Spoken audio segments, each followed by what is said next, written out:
Thank you for listening to Depictions Media Radio.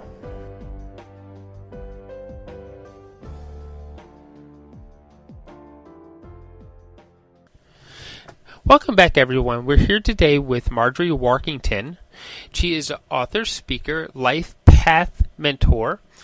She has spent most of her working career as a nurse in a healthcare setting. Marjorie has also been a trailblazer in many areas of her life, one being that she was the main income earner for her household, providing for her husband and 3 children before that was even a common situation. She also started running marathons in her 50s, which inspires others to do the same. Marjorie is a lifelong learner with a passion for connecting theory to practical applications that lead to transformation. With her wealth of experience and broad perspective on life, she is able to share her wisdom in accessible and inspiring ways. As a woman that has her heart wired to care for others, you can also find her spending time giving back into her community. Marjorie is a wife, a mother, a grandmother, and she happens to be pretty local to us here in BC in Abbotsford. So welcome to the show. Thank you, Michael. So you have a few tips to help us live that really great life. Even if we're in a crisis or anything like that, we can still live a really good life and still be uplifted even during times of crisis, right? Mm-hmm. So let's talk a little bit about those things that we can do. Okay. I want to start off, Michael, by talking about the phrase staying mentally strong. I know that sometimes people will think that it means showing up as a stoic, showing up with no sign of emotion, being careful not to lose it emotionally, if you like.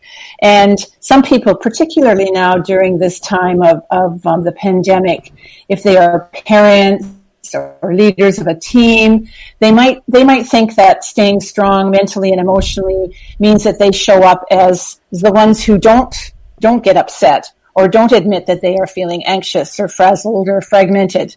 And so the kind of strength I want to talk about today is the opposite of that. It really is a way of being authentic and showing up in a way that admits that there may be fears and anxieties, and then also has resources to manage that and perhaps share it with others.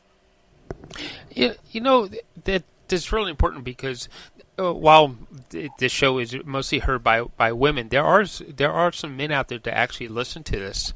And you said some really the term stoic.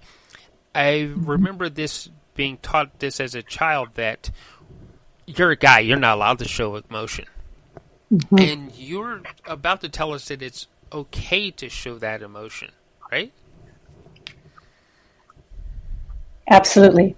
Yeah, absolutely. Okay. And I love that you alluded to that. It's important to be aware of that. I think particularly little boys and men are taught to, if you're going to be a man, you suck it up. And I think there's a lot of us women who have also been taught that. Mm-hmm. Mm-hmm. So let's go forward with that. So there's a good way to do this, right? Mm-hmm. So I think the first thing. So you had asked for 5 tools or tips for staying mentally strong.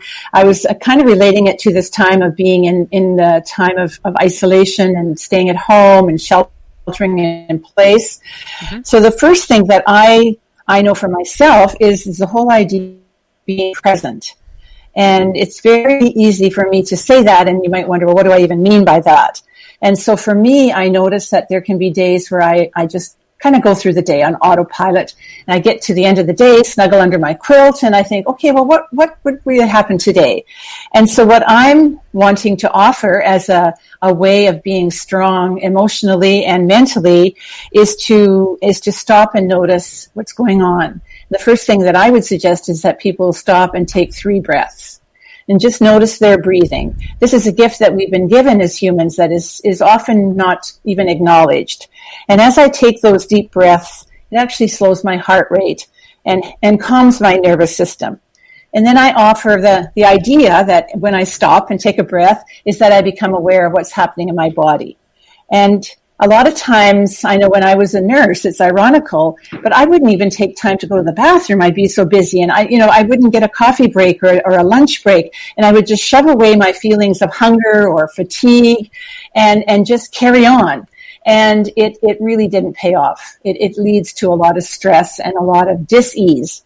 And so I think being aware of what's happening in a person's body is a really important way of building that muscle of self-awareness, because when I'm aware of what's happening, I might have tension in my shoulders, maybe an upset tummy.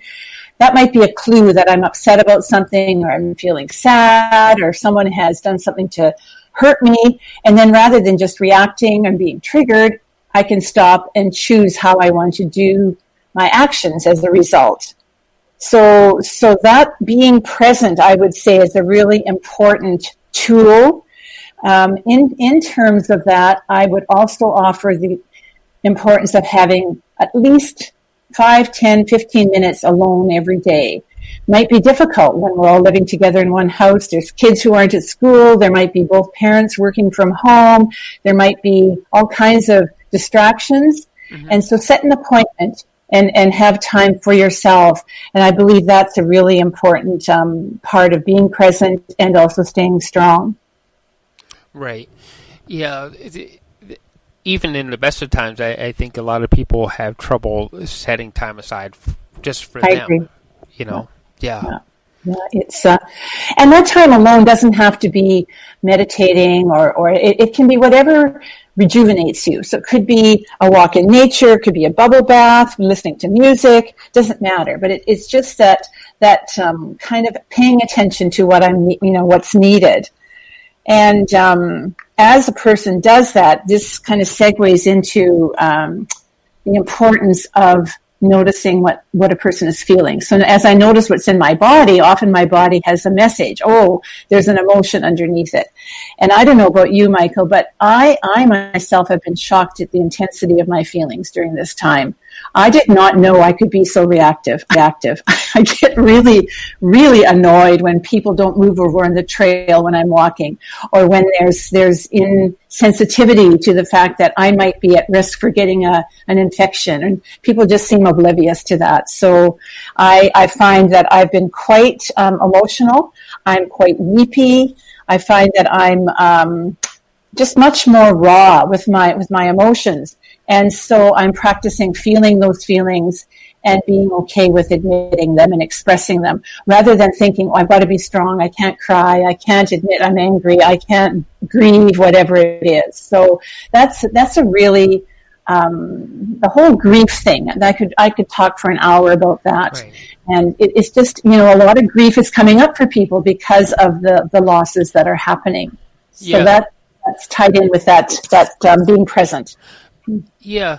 So since grief is kind of a hot button in our society, that we think that the only time we can grieve is because someone has passed away, but that's simply not the case, right? The grief is your body and your mental and spirit adjusting to a change that's coming your way, right? Exactly. Yeah.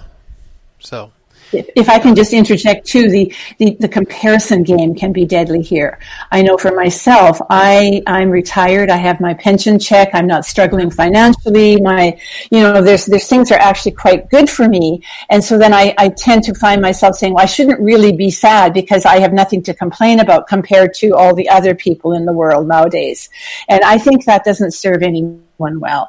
It doesn't, everyone's grief is their grief, and it doesn't help to compare and to say, oh, I shouldn't be sad because it's not as bad as yours. So that's been an interesting journey for me. Yeah, I totally understand that. When my wife and I we're actually doing well during this time. My wife is a hairdresser, and it turned out that she didn't qualify for some of the bailout things, like the CERB. She didn't qualify for that, and but this is part of our home business is actually going well with the whole broadcast thing. It's going well, and we're doing fine, and we've done that. We're like, well, shouldn't we feel bad that we're doing okay when other people are struggling? I know. I know. I don't feel guilty that you don't have any problems. Yeah. So, yeah. But, yeah, I think that's pretty much human nature, and it's just good to notice that and to allow yourself to grieve the losses that are present. Mm-hmm. Okay. Yeah, that makes sense, and it just seems that like I said, our society we tend to downplay grief and say that it's not real, sort of thing, and it is very real, right?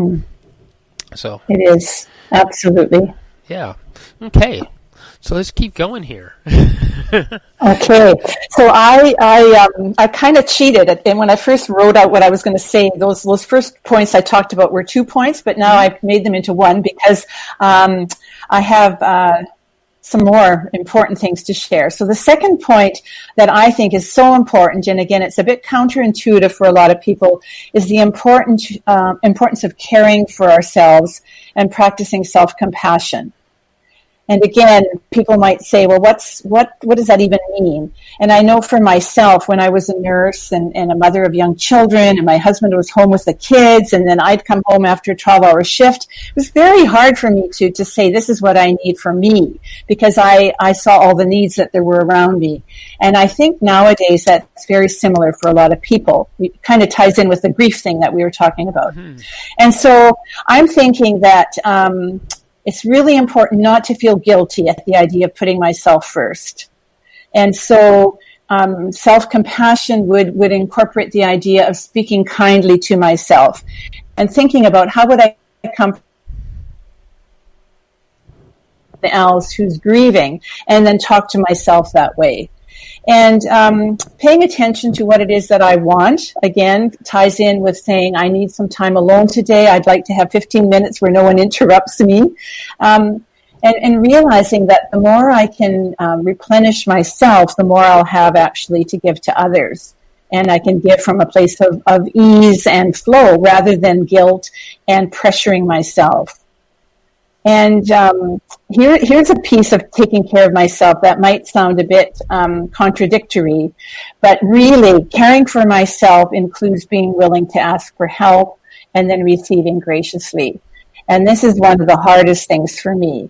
I'm pretty capable, and I can take care of myself, thank you very much. And now it's all of a sudden I'm considered part of the high-risk population, and my son and a son-in-law and daughter who live upstairs in our home, we share a home, they said, we don't want you shopping. And they've been buying our groceries. My daughter's been buying groceries now for 6 weeks. And I'll tell you, the first time she did that, I felt so weird. Like, I just thought, like, I can do this. And she said, no, I don't want you out there. And so for me to receive graciously has been a real learning. And realizing that when I say thank you to her and don't kind of brush it off or say, oh, I should really be doing this, but just say thank you, it's really a gift to her. So we're part of that gift exchange, I call it. And so I don't apologize anymore for the fact that my daughter does my grocery shopping, and trying to think, how can I carry that on even when this is all done? So the whole receiving thing is a bit of a dance for me. I like that you're comparing it to a dance, though, because it's something that people think that I have to give, I have to keep giving, and then they never receive, and then they empty out, and then they can't give, or it becomes they're angry about giving or something like that, right? Yeah. So.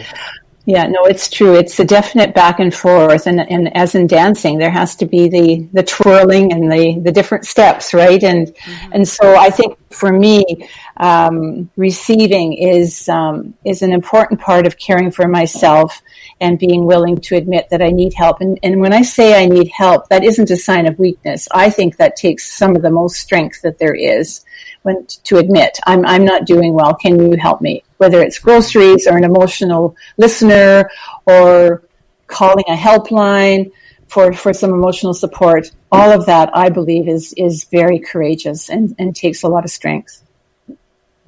I very much so agree with you on that. Yes. Okay. So, would you like me to carry on with point 3? Yes, let's move on with point 3. Okay, point 3, if anyone's counting. I think it's really important to remember to move our bodies.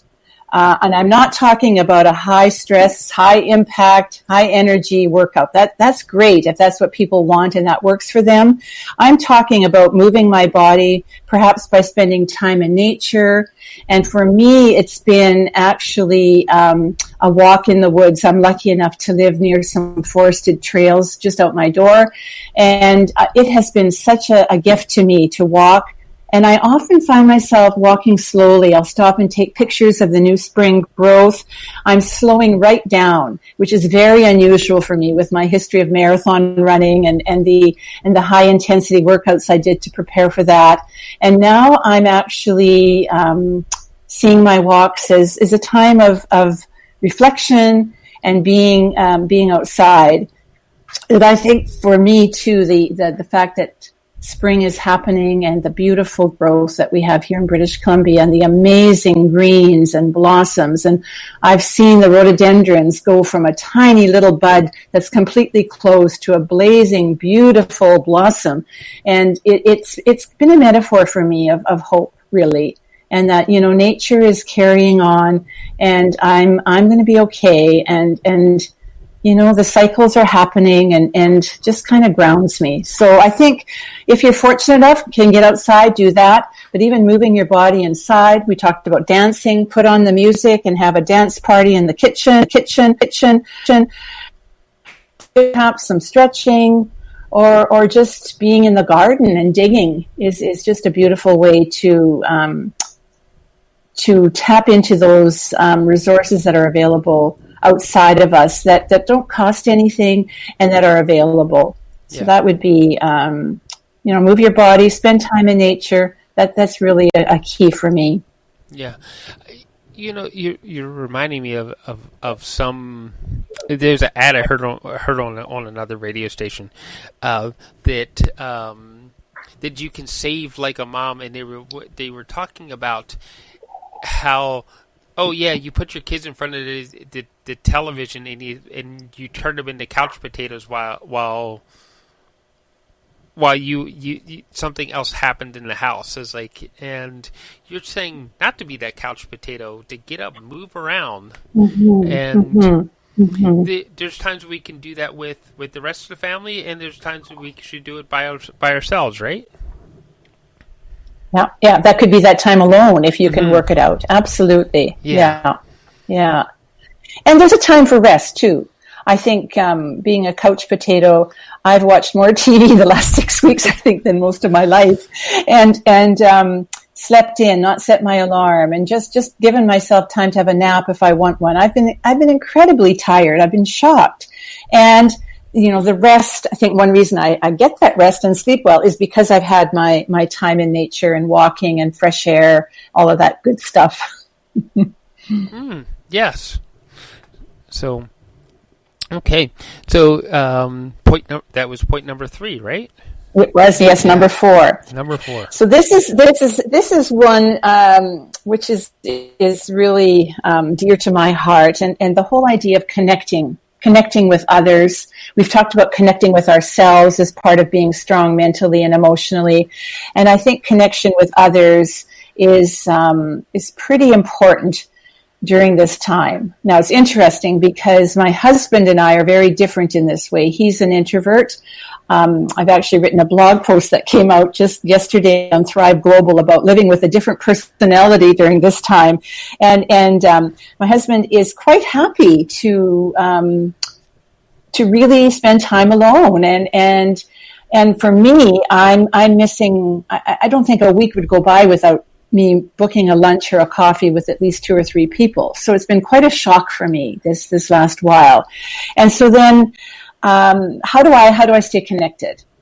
And interestingly enough, I'm noticing that I'm choosing to reach out to people that are going to uplift me. So this is something I want people to remember, is that don't just connect with people out of a sense of duty or guilt or because you should, because that energy is going to be evident to them and it's going to drain you of your life-giving energy.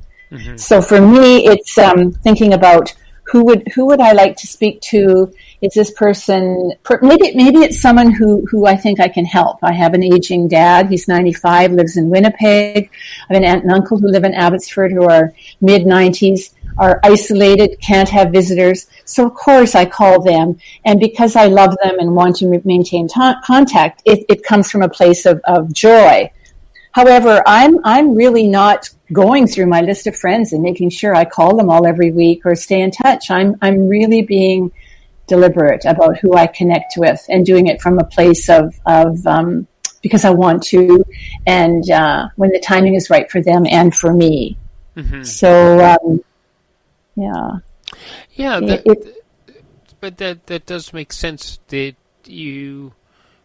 There's a time to connect with those people that you know that you're going to have to lift up, and then there's a time to connect with that person that's going to lift you up.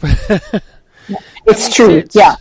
Yeah. And interestingly enough, calling my aunt, who's, isolated and has Parkinson's and has a husband, and, they have their meals in their room. They don't get outside even. And she always uplifts me. I feel her love and her appreciation, and it's like a gift to me to speak to her. So isn't that interesting that sometimes I think giving to others can be a way of also maintaining my health mentally and emotionally.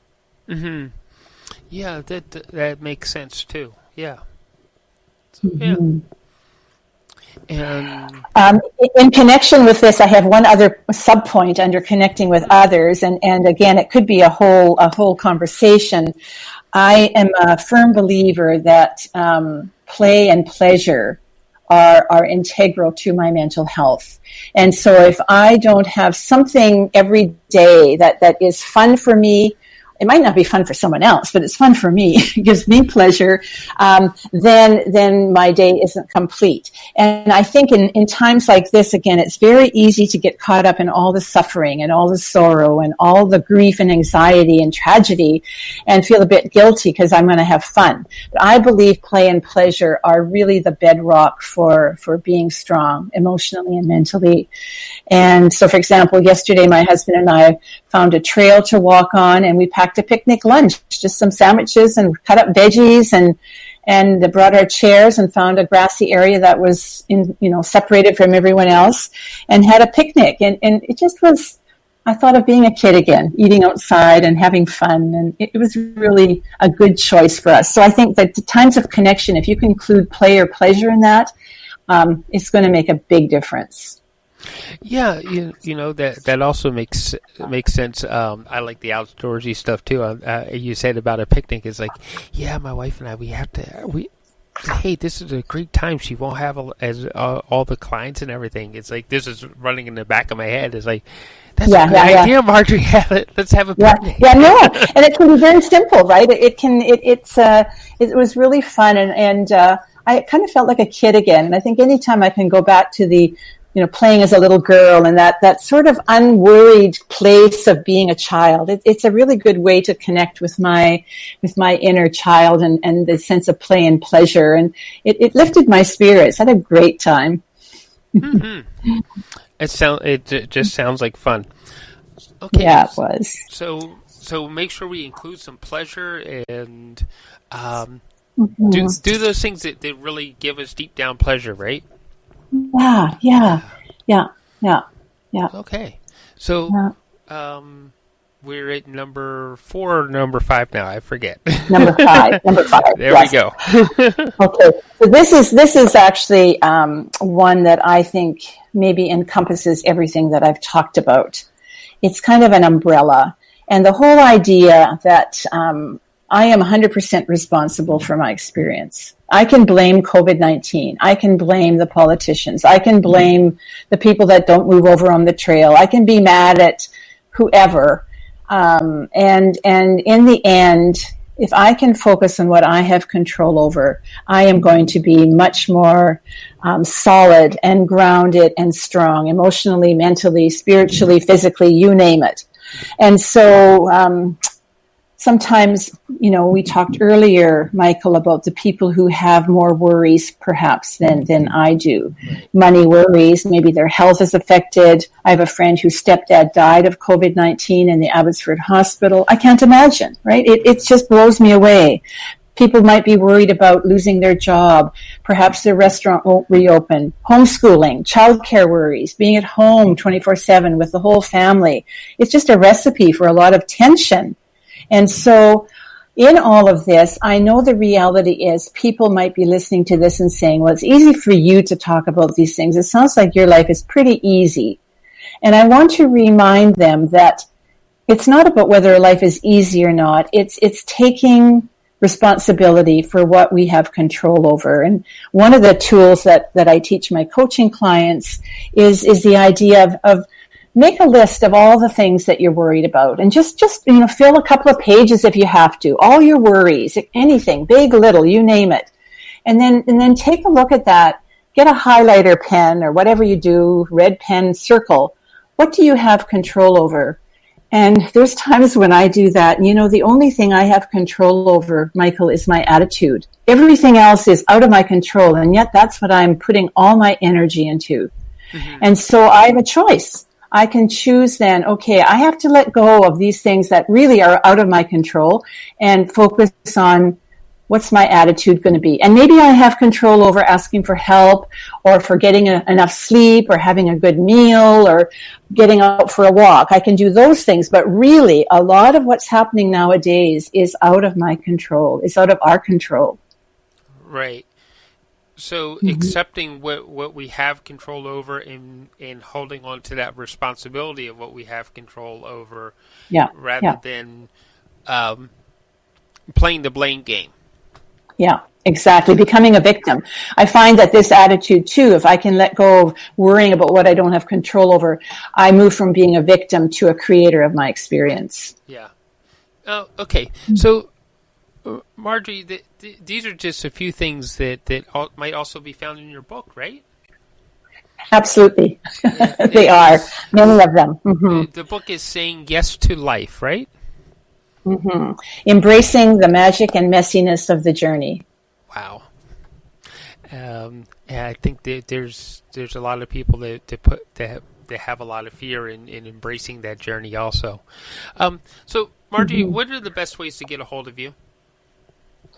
A person can, I think, go to my website because all the information is there, all of my Facebook, like my social media links and everything. So it's marjoriewarkentin.com. Okay. And we'll make sure that when we do the blog post, we'll include a link to your website. Because you said that you have a coaching practice, and I think that you make a wonderful coach and really help a lot of people. So, yeah. Yes, that would be an honor. Yes, I think, and certainly this is a time when people might, again, think, oh, am I worthy of spending the time and the money on myself getting a coach? And I'm saying that's the best time to do it, is when you think you don't have it. So it can open up huge possibilities. Yeah. You're probably right. That is the best time to actually go ahead and look for the coach because of the doors that'll open up that'll bring more abundance to us. Yes, so, you're right. Yeah. Awesome. It has been so nice having you. It's been great meeting you. And you just seem to be a wonderful person. Thank you, Michael. I really appreciated this opportunity. I had a lot of fun. Yeah. It brought me pleasure. Great. I'm glad. Pleasure is a good thing. All right. Yeah. Thank you for listening, everybody, and we will talk to you next time. This show has been produced by Depictions Media. Please contact us at depictions.media for more information.